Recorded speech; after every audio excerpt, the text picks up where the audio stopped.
মাননীয় প্রধান উপদেষ্টা এবং আমরাও ইলেকশন কমিশন থেকে জাতিকে একটা সুন্দর একটা অবাধ গ্রহণযোগ্য নির্বাচন ডেলিভার করার জন্য প্রতিশ্রুতি দিয়েছি। আমরা সব ধরনের চ্যালেঞ্জ মোকাবেলা করছি আন্তরিকতার সাথে এবং ধৈর্যের সাথে, সাহসের সাথে আমরা মোকাবেলা করে যাচ্ছি। ভবিষ্যতে ইনশাল্লাহ যত রকমের চ্যালেঞ্জ আসছে আমরা ইনশাল্লাহ এটা মোকাবেলা করতে প্রস্তুত রয়েছে আমরা। কিন্তু এক্ষেত্রে আপনাদের রাজনৈতিক দলের সহযোগিতা আমরা চাইব, কারণ you are the major player in the election process. আপনাদেরকে নিয়েই আমাদের আগাতে হবে।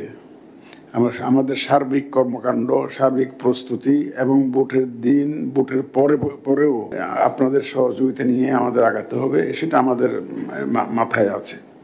এখন ধরুন আমাদের মানুষ, and we have our limitations.